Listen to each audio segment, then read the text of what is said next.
Muito boa noite. Hoje é destaque neste jornal.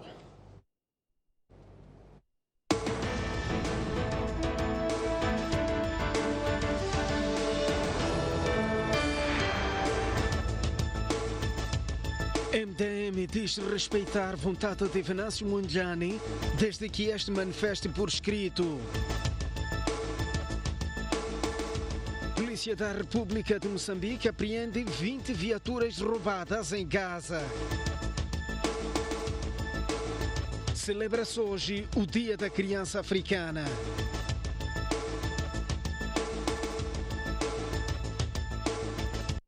A partir da população da Vila do...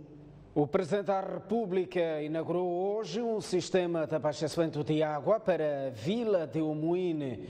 A mesma tem, ou melhor, o mesmo sistema tem capacidade para abastecer 10 mil casas, cerca de 39% da população daquela vila. A partir deste sábado, a população da Vila do Umuine passa a ter água potável nas suas casas com a inauguração deste centro de tratamento. O projeto custou mais de 146 milhões de meticais, financiados pela União Europeia e Unicef em parceria com o governo. Este é o fim do sofrimento da população que antes recorria a fontes alternativas para ter acesso à água potável. Nós saímos de uma cobertura de zero pelo sistema público para cerca de 20% com o compromisso de continuarmos ainda a desenvolver esforços para aumentarmos a cobertura até cerca de 39% no fim do ano, com mais ligações domiciliares que ainda estão neste momento em curso. Então isso significa, de fato, criar condições para as comunidades terem água. O chefe de Estado agradeceu os parceiros que apoiaram a iniciativa. Hoje estamos aqui para dizer que a primeira fase, uma fase significativa, já aconteceu, a água está aí e vocês vão ter água. Não todos, mas vamos caminhando para lá, já deu para começar. Nós pedimos aos nossos amigos, dissemos que o nosso povo, para além da escola, hospital, etc, há uma coisa primária que precisam, que é água. Porque sem água não há vida e sem vida não se fala de escola nem do hospital. Depois da inauguração, Filipe Nunes orientou um comício popular onde falou da importância do dia 16 de junho e as efemérides assinaladas nessa data. Hoje é também Dia Africano da Criança, o dia que os africanos todos decidiram para dar importância e ter a maior atenção com a criança durante todo o ano, ligar a menina para casar. E também os homens grandes também devem saber nada de ir pedir o casamento a uma rapariga, porque toda a gente quando anda diz, esta é minha mulher. Ninguém diz, esta é minha rapariga. Portanto, casa-se a uma mulher, pessoa que tem idade e não a uma criança. Hoje é o dia do metical. Aqueles que têm a nota, aquele dinheiro de papel, guardar bem, não andar a dobrar, porque custa muito dinheiro para fabricar aquilo, custa outro dinheiro. Temos que ir pagar para fabricar aquele dinheiro. Então preciso guardar bem aquela nota, aquele papel em dinheiro que nós temos. Hoje também é um dia que nos recorda mais uma outra coisa que aconteceu na província de Cabo Delgado em 1960. Sabem o quê? Porque aqui nós temos memória também aqui em Moine. Uma coisa igual. Foi o dia de massacre de Moeda. Mais uma vez o chefe de Estado falou da reconciliação nacional, tolerância, paz e a necessidade de se aumentar a produção agrícola. Ainda em Umuine, Filipe Nunes visitou duas machambas de produção agrícola comercial e reuniu com extensionistas de toda a província de Inhambane. A primeira machamba visitada por Filipe Nunes dedica-se à produção da banana, que abastece os mercados da Machixe e Inhambane. Este produtor espera atingir este ano mais de 40 toneladas de banana produzidos neste campo. E começou a produção em janeiro deste ano. E desde janeiro até maio, está ali o resultado, que já se vê. Achamos que vamos chegar perto das 40 toneladas até ao fim deste ano. E qual é o seu mercado? O mercado, Inhambane, Mutamba, Machixe e Umuine. Mas já entrega a quem? Nós entregamos a pessoas que revendem. O chefe de Estado interagiu ainda com associações de camponeses que cooperam com este produtor e pediram mais apoios em alfaias agrícolas. Nosso trator, que tem vários, muitos vários. Por que não compra o novo? Se tem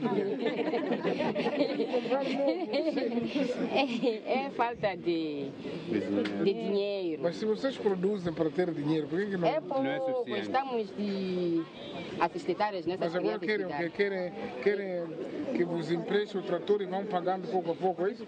Não temos tratores, mas tem vários. E não temos charuas, não temos entreladas. Depois fui visitar esta outra machamba que se dedica à produção de hortícolas numa área de mais de 30 hectares. E toda esta produção é para abastecer o mercado local. O que é para si o mercado local? E, digamos, ao nível da província de Inhambane. Sim. Então, não só em Moinho, não. Não só em Moinho, temos vários distritos que conseguem adquirir o tomate a partir daqui do Inhamuço Agrícola. A agenda do Presidente da República incluiu esta reunião com extensionistas agrícolas e de pescas de toda a província de Inhambane, com os quais conversou sobre a sua atividade. Produzimos, sim, tal como é a experiência que eu me refiro, e neste momento é possível verificar ao terreno vestígios de perda de produção, porque o escoamento de produção para o mercado acarreta custos mais elevados. Que continue a olhar os extensionistas naquilo que diz respeito aos treinamentos contínuos. Podemos investir ainda um pouco mais na pecuária, principalmente no que se refere a controle de doenças essas que estão mais ou menos acima daquilo que é o conhecimento dos nossos camponeses. Contudo, existe capacidade técnica a nível dos nossos colegas, mas faltam-nos meios para melhor servir as comunidades. Há tecnologias de informação onde se pode investigar uma doença qualquer que seja do animal ou de uma planta, como que se faz. Então, que haja uma preocupação para se capacitarem. Eu gostaria que, de fato, gradualmente os extensionistas estivessem tranquilos, que estão numa carreira e não ficassem preocupados que um dia não tenho carreira, não tenho nada de sequência. Gostaria que fosse, porque é uma classe, para mim é uma classe da elite. São pessoas, aqui não está ninguém magro aqui. Sim. Então essas pessoas estão a comer. Sim. Não estão. Mesmo essa coisa de bicicletas, essa coisa de motorizadas, até daqui a pouco vocês vão comprar. Estava aí o vosso colega a falar que tem já 100 cabeças. É tranquilo, tranquilamente, isso vai acontecer. O MDM reagiu hoje à recusa de Venâncio Mondlane em concorrer pelo partido a edil da cidade de Maputo. A Comissão Política desvaloriza este posicionamento e lembra que Venâncio Mondlane foi informado e concordou em ser cabeça de lista pelo partido nas eleições de outubro. A Comissão Política do Movimento Democrático de Moçambique, através de seu porta-voz, Albano Caris, diz que não vê razões para entrar em pânico face à recusa de Venâncio Mondlane em encabeçar a lista deste partido nas próximas eleições autárquicas do município de Maputo. Para o partido é de louvar, porque mostra que, na verdade, o MDM é um partido completamente democrático, porque cada membro tem aquilo que são suas obrigações, seus deveres, e tem a sua parte que pode expressar livremente o seu pensamento. Albano Caris, que falava neste sábado na Beira para anunciar uma reunião da Comissão Política deste partido, que terá lugar na próxima segunda-feira na cidade da Beira, cuja agenda principal é preparar o pleito eleitoral que se avizinha, garantiu que Venâncio Mondlane já tinha sido contactado para o efeito. A manifestação da cidade de Maputo já vinha desde há muito. Veio até antes do Congresso, manifestaram de novo no decurso do Congresso. Na altura, o próprio companheiro de Venâncio concordou.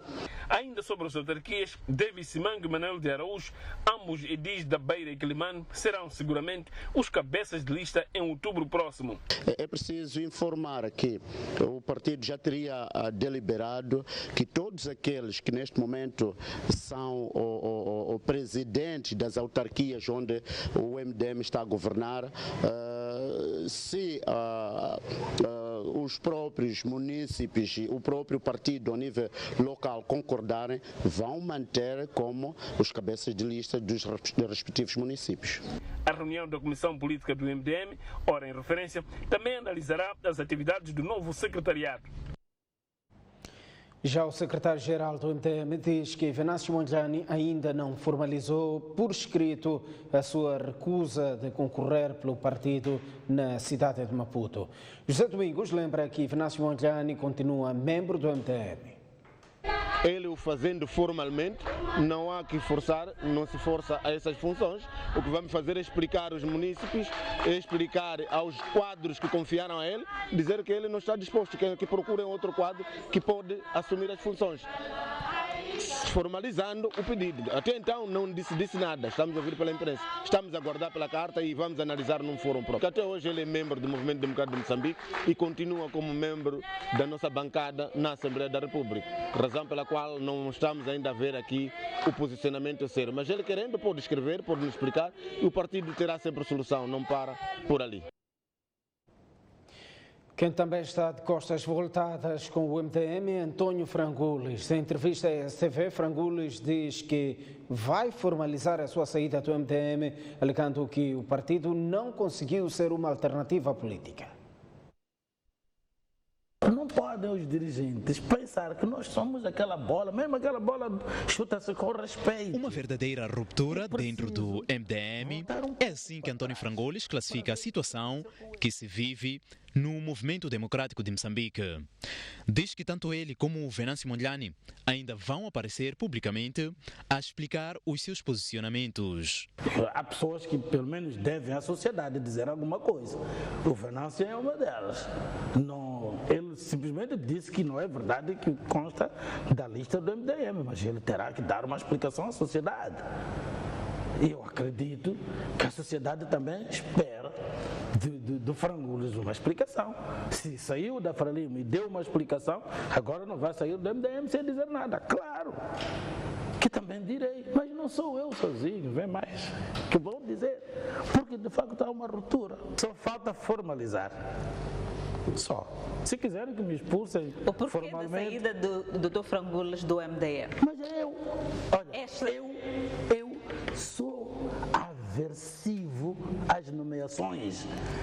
Eu sou aversivo às nomeações.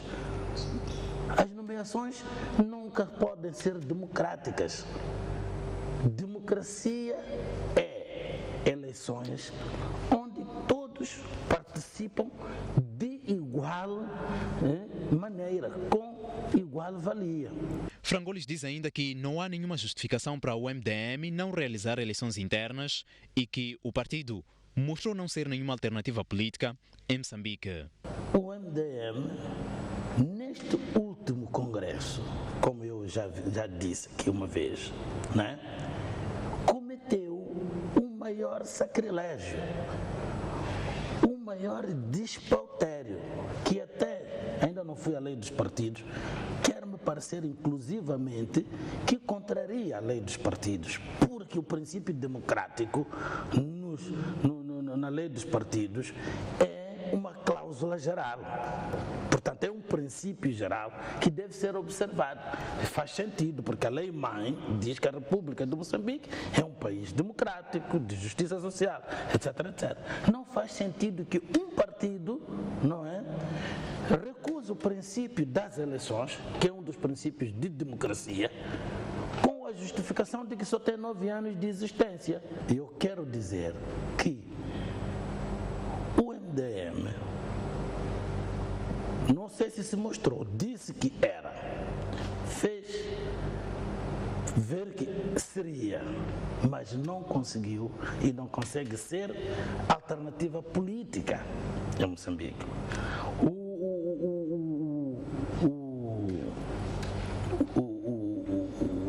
Digamos que a palavra de ordem, é Moçambique para todos, não passou de um chavão, não passa de um chavão. A mulher do César tem que parecer.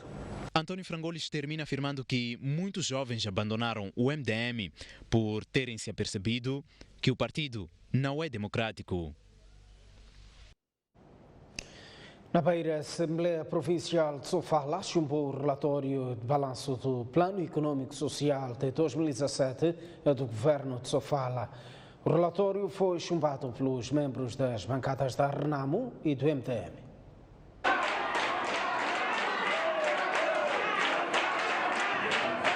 Foi assim que as bancadas da Renamo e do MDM manifestaram seu descontentamento face ao relatório de balanço do Plano Econômico Social de 2017 da província de Sofala, apresentado à Assembleia Provincial nesta sexta-feira. A Renamo explica por que votou contra o relatório. A bancada da Renamo, a minha bancada, apreciou negativamente a proposta do relator balanço do PES 2017, porque, compulsado a proposta do Plano Econômico Social, é merecer notar que não foram iniciadas e não concluídas 75,6% das infraestruturas planificadas. A bancada do MDM tem os seus argumentos. Após o estudo e análise do balanço do Plano Econômico Social do ano 2017, a bancada do Movimento Democrático de Moçambique, minha bancada, não encontrou realizadas ações de grande impacto socioeconômico que constituem a essência do PES 2017. Encontramos, sim, um balanço de ações não realizadas, com destaque para ações suportadas com fundo de investimento. Para Frelimo, o relatório retrata fielmente o que aconteceu em Sofala, atinente ao Plano Econômico Social. A bancada da Frelimo considera que o relatório balanço do PES 2017 apresenta maior desempenho do governo provincial de Sofala na execução das ações que visam o desenvolvimento da nossa província. Assim, aprecia positivamente. A governadora de Sofala exortou as bancadas da Renamo e do MDM para não se limitarem a apontar erros que, na sua opinião, não existem, mas sim a contribuírem com propostas concretas para o desenvolvimento da província de Sofala. Apelamos-vos para a necessidade de não apresentarem apenas críticas pelo belo prazer, como também deviam apresentar propostas de solução, porque é assim que se faz um país.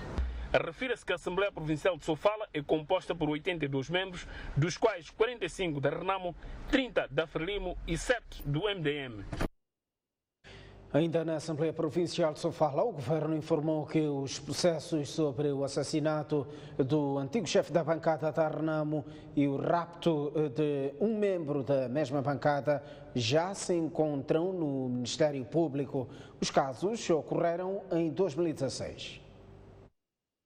Este era o chefe da bancada da Renamo na Assembleia Provincial de Sofala, que foi assassinado com recurso a uma arma de fogo em outubro de 2016 na sua barraca, a menos de 100 metros da sua residência.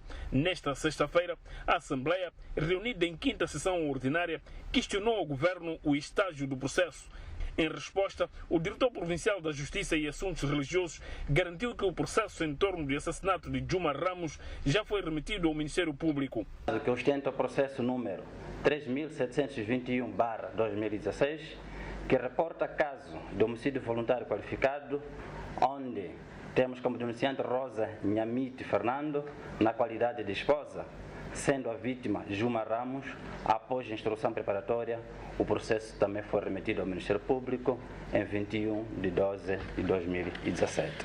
Refira-se que ainda em 2016, no mês de outubro, um outro membro da Renamo, que responde pelo nome de Salmo Joaquim Tomé, foi raptado no distrito de Maringue e nunca mais foi visto em público quando se dirigia à cidade da Beira a fim de participar nas sessões da Assembleia Provincial. O seu processo corre os trâmites legais. Sob o processo número 1797/2016, contra desconhecidos, tipificado como crime de rapto, em que a vítima foi Salmo Joaquim Tomé. Fim do prazo da instrução preparatória, o processo foi remetido ao Ministério Público em 12/10/2016. Em Gaza, a polícia recupera 20 viaturas que haviam sido roubadas em diferentes pontos da província. A maior parte das viaturas não foi reclamada pelos seus proprietários.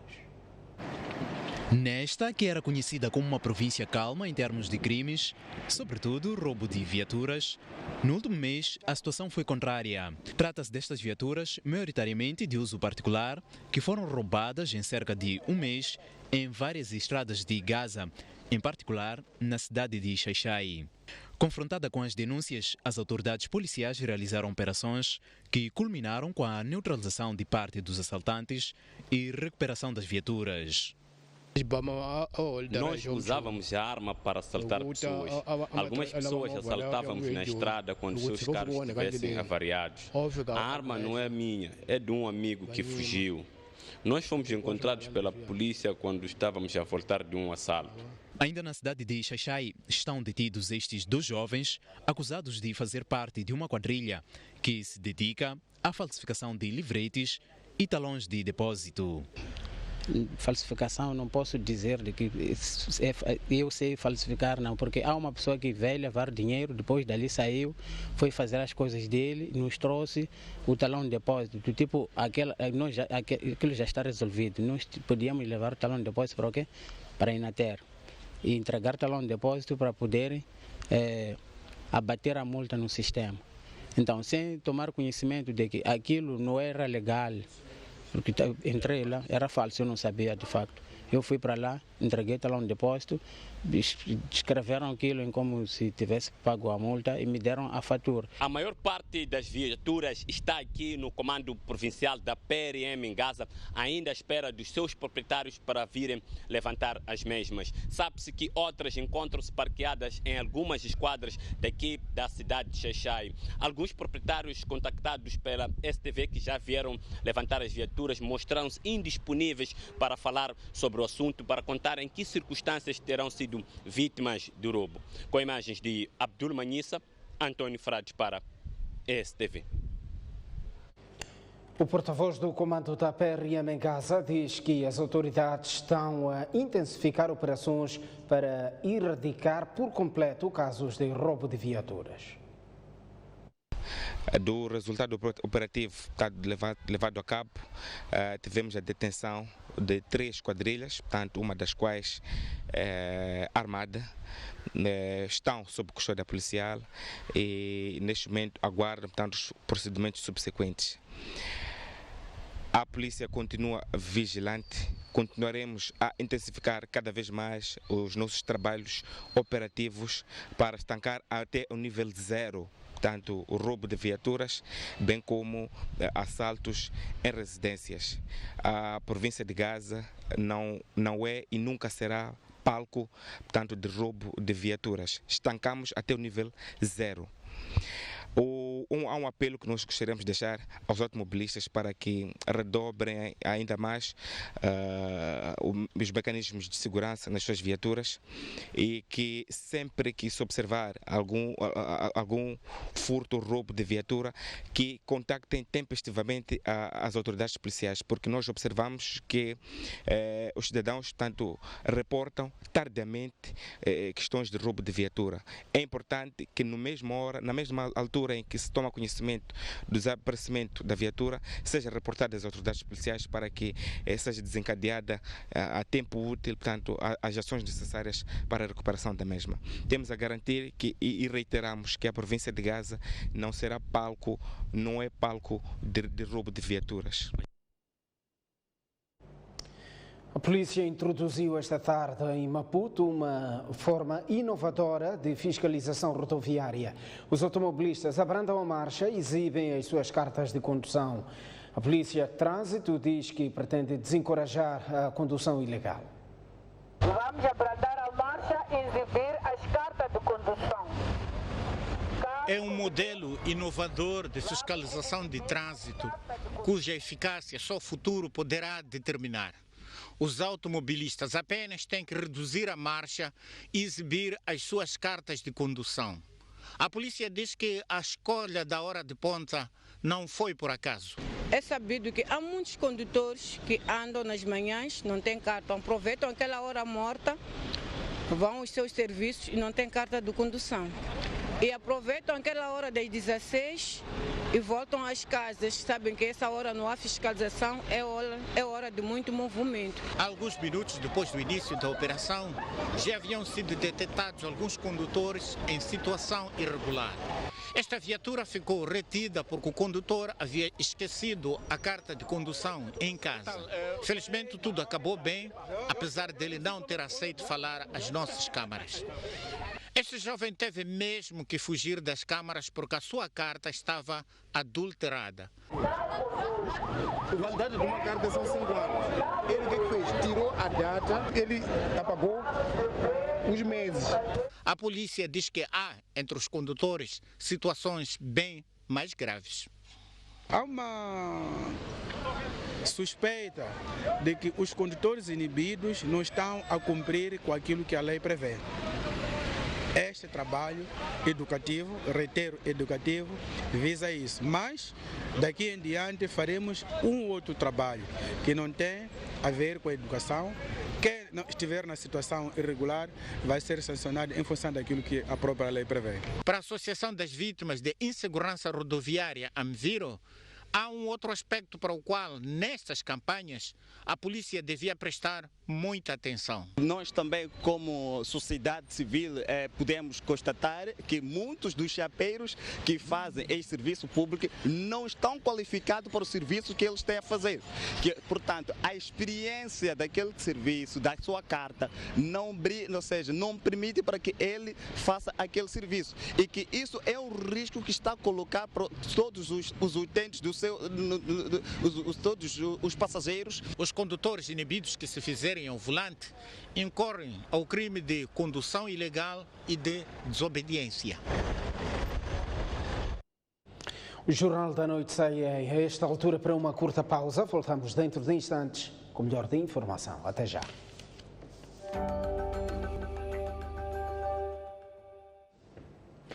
Muito boa noite, uma vez mais estamos de volta ao jornal. A Universidade Eduardo Mondlane abriu ontem as suas portas para os alunos pré-universitários. O objetivo era mostrar aos futuros estudantes os cursos que lá são lecionados. Mais de 5.000 alunos, ou melhor, pessoas, fizeram parte deste dia.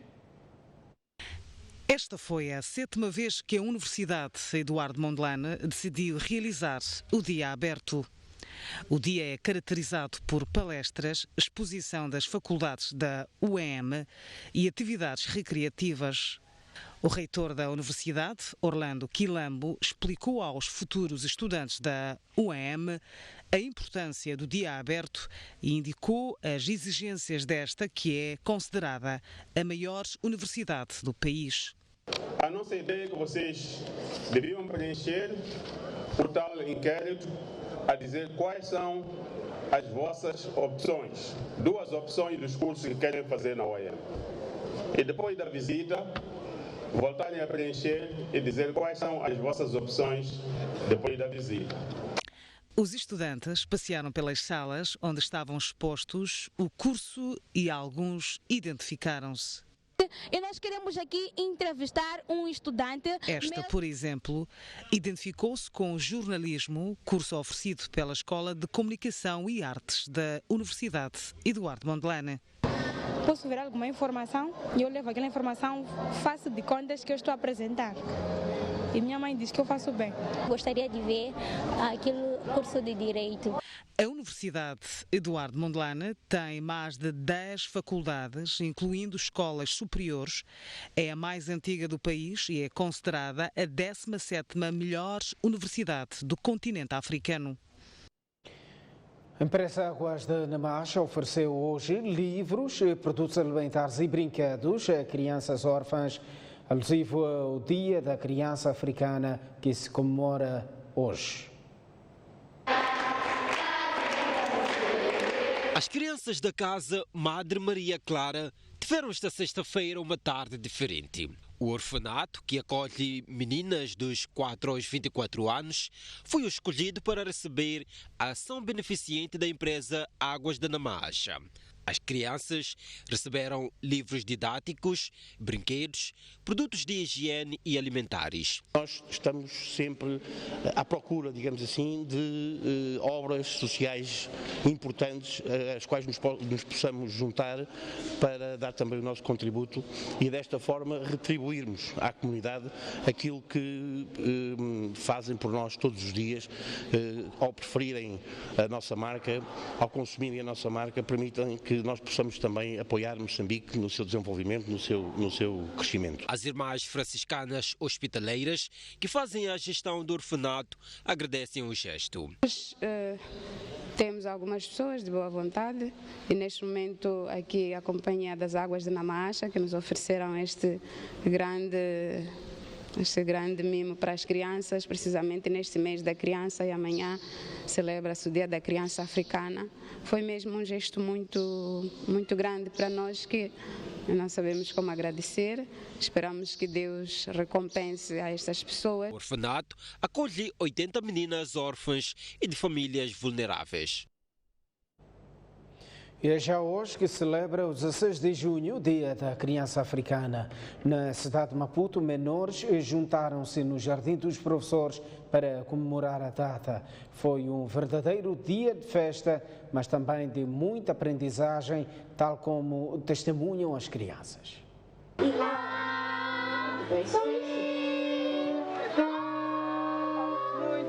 Música, pintura e vários momentos de diversão marcaram a festa das crianças na cidade de Maputo, em celebração do Dia da Criança Africana. Só gostar de estar aqui? Sim. Por quê? Porque aqui é muito divertido. É o quê? É muito divertido. É divertido? Sim. E o que é que está a aprender? A saltar, a brincar bem com os amigos. Outras coisas. A pequenada teve também momentos de aprendizagem com a realização de palestras sobre nutrição e conservação da natureza. Estou a aprender coisas sobre o mar, sobre as reservas naturais e tudo aquilo que eu já devia estar a aprender. E o que é que aprendeu sobre as reservas naturais? Aprendi que nunca devemos abater os animais em vias de extinção, porque um dia eles podem vir a desaparecer. Os organizadores do evento dizem que a festa superou as expectativas pela afluência de crianças e lamentam que em várias partes do mundo existam crianças que estão limitadas de usufruir dos seus direitos. Sim, como pode ver, os pais ouviram-nos e trouxeram aqui as suas crianças. Estão aqui a brincar e em simultâneo aprender como nós dissemos. Infelizmente, não só em África, mas em outros países do mundo, muitas são as crianças que não têm esse direito. Muitas são as crianças que acabam por ser obrigadas a crescerem rapidamente, fruto da miséria, fruto das dificuldades, etc. Já a Administração Nacional de Áreas de Conservação diz que se juntou a só eventos na organização desta festa, mesmo para consciencializar as crianças sobre a necessidade de cuidar da natureza. Como o evento está dirigido às crianças, nós estamos a tentar sensibilizar, consciencializar as crianças para conservar futuramente a nossa fauna bravia. E nós acreditamos que à medida que elas vão crescendo e crescem com a ideia de conservar. E é por isso que a ANAC abraçou essa causa da iniciativa. O Dia da Criança Africana foi instituído pela Organização da União Africana em 1991, em memória das mais de 100 crianças massacradas em 1976 em Soweto, África do Sul, por terem protestado contra a discriminação no ensino. No desporto, o Ferroviário de Maputo venceu hoje o seu homónimo Tina Carla por 2-0 em jogo da 12ª jornada do Campeonato Nacional. Jornadas do campeonato que está no... Duas locomotivas em estações diferentes. De um lado, um Ferroviário de Maputo que luta para consolidar a sua liderança e, do outro, um Ferroviário de Nacala que faz todo o esforço para sair da zona desconfortável. Os comandados de Sérgio Faifi estão na segunda posição, em tabela vista de forma invertida, de baixo a cima.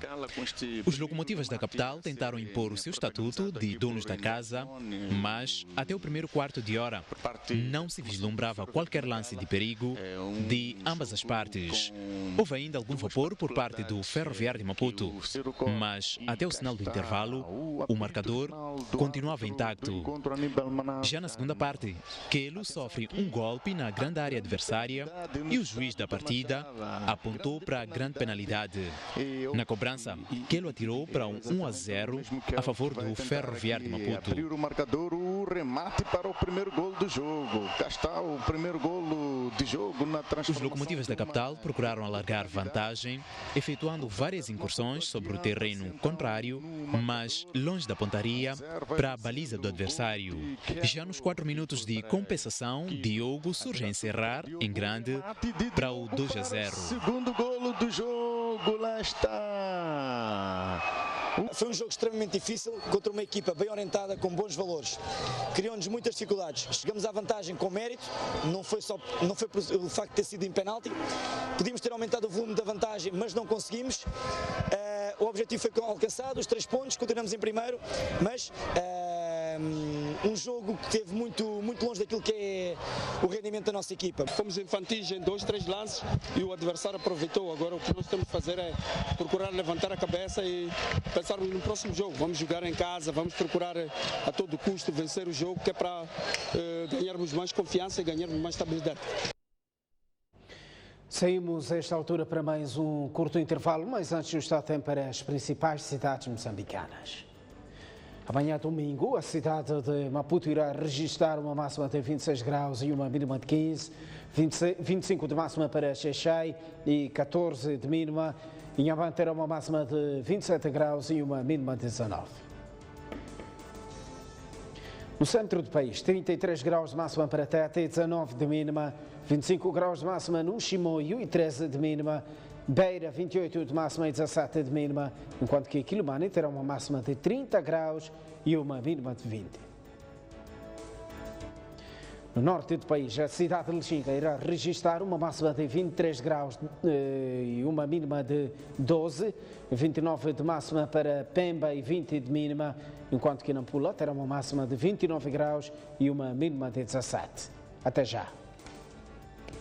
Esta previsão do tempo é-lhe oferecida pela Índico Seguros. Muito boa noite, uma vez mais vamos a esta altura olhar o mundo. França e Itália defendem profunda remodelação das relações da União Europeia com os países de partida e trânsito dos migrantes e um mecanismo coletivo de resposta europeia aos requerentes de asilo. Depois da discórdia, França e Itália apostam na reaproximação na questão dos migrantes. Os dois países dizem que a União Europeia precisa remodelar as suas relações com os países dos migrantes como forma de fazer face à crise migratória que se instalou na Europa.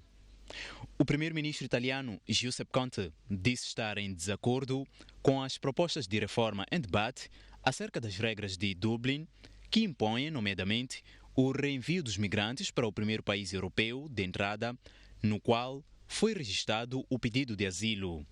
O primeiro-ministro italiano afirmou que as regras de Dublin devem mudar, frisando que a Itália está a preparar a sua própria proposta e defendendo que quem põe os pés na Itália põe os pés na Europa.